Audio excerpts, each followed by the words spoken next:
Welcome to the Shark Tank Best Liars of All Time. We all know the show is all about convincing a group of millionaires to give you their hard-earned cash. But some of these entrepreneurs went above and beyond with their tall tales. From inflated sales numbers to questionable product claims, these Shark Tank hopefuls prove that lying can sometimes get you what you want, at least until the due diligence kicks in. So sit back and get ready to witness some of the most outrageous liars the Shark Tank has ever seen. Just don't believe everything you hear, because as they say, if it sounds too good to be true, it probably is. Number 5. Hillbilly. In their pitch, the Hillbilly owners asked for $50,000 in exchange for a 25% stake in the business. The Sharks took the bait, and things started to heat up. Jeff Foxworthy and Damon John saw an opportunity to turn the company into a skiing and snowboarding haven. But the owners weren't interested in the slightest.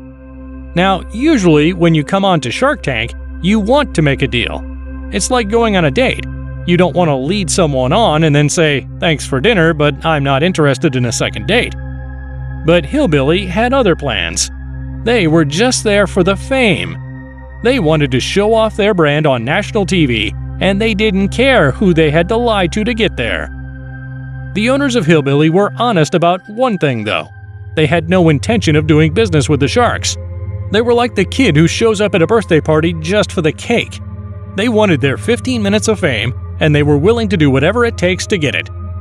Now, we all know that lying is wrong, but in the world of business, it's practically a sport. But Hillbilly took it to a whole new level. They misled the Sharks, made them think they were interested in a deal, and then pulled the rug out from under them. That's like inviting someone to your house for dinner and then telling them you're a vegetarian as soon as they sit down to eat. The Sharks were left high and dry, and Hillbilly got what they came for: publicity. But was it worth it? Sure, they got their 15 minutes of fame, but at what cost? This is just the start.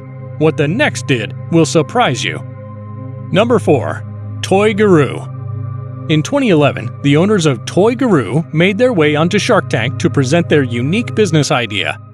They leased and sold toys, which was a smart way for parents to save money. Kids get bored with toys faster than you can say Legos, so the option for rent first and buy later was a stroke of genius. Mark Cuban saw the potential in Toy Guru and invested $50,000 in the company. He was all in. But as it turns out, he should have folded his cards and walked away. Within a year, Toy Guru stopped taking orders, went dark on social media, and filed for bankruptcy. Cuban was left with a big, fat zero in his bank account, and the Toy Guru owners were nowhere to be found.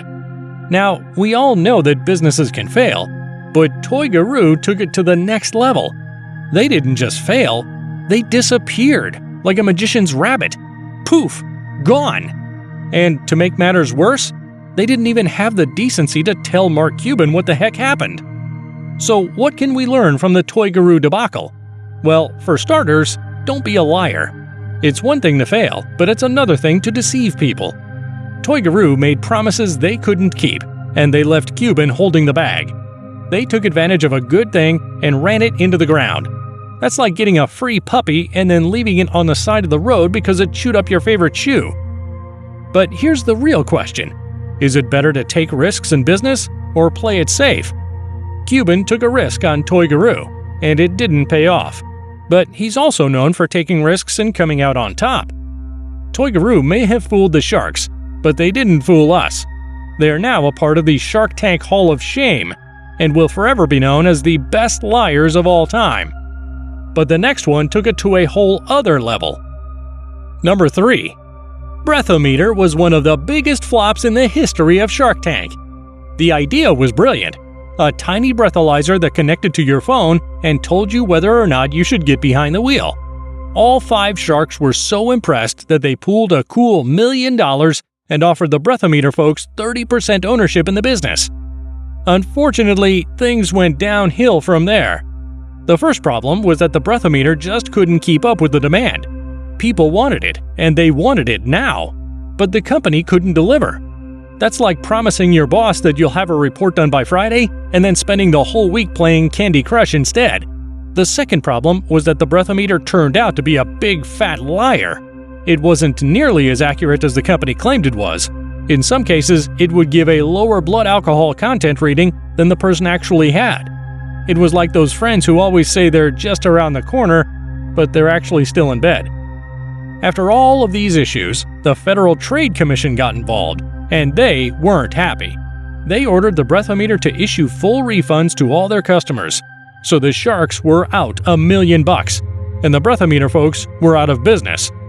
It's not hard to imagine that both sides were feeling a bit like they'd been duped. So what can we learn from this disaster? The breathometer had a great idea, but they couldn't execute it. They didn't have the resources or the know-how to get their product out to the people who wanted it. And when they did get it out, it didn't work the way it was supposed to. This is a cautionary tale for any business. It's not enough to have a good idea. You have to be able to execute it. You need to have a plan in place for manufacturing, marketing, and distribution. You need to test your product thoroughly before you put it on the market. And most importantly, you need to be honest with your customers. If your product doesn't work the way you say it does, people are going to find out, and you're going to end up like the breathometer folks, swimming with the sharks. Number 2. Gala Bentley Fashion. The world of fashion, where appearances are everything and the truth is just a suggestion. Gala Bentley Fashion, a clothing brand for women sizes 12 to 28, came on Shark Tank to show off their chic styles and hopefully get some investment. Gala Bentley herself boasted about the brand's annual sales of $500,000, which she claimed was earned on the show. Damon John and Barbara Corcoran decided to take the plunge and invest in Bentley's business, but as it turns out, the sales figures were not quite as advertised. It was later revealed that the sales figures were for the previous year, not the current one, and that the show had little impact on their sales. Gala Bentley Fashion may have made a deal on Shark Tank, but they left a bad taste in the sharks' mouths. Number 1. Copa di Vino. James Martin presented his product, the Copa di Vino, to the sharks. This was a handy little gadget that contained a single-serving wine glass inside a sealed container.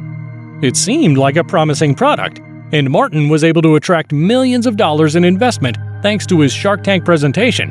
However, Martin wasn't exactly truthful about where all the money was going.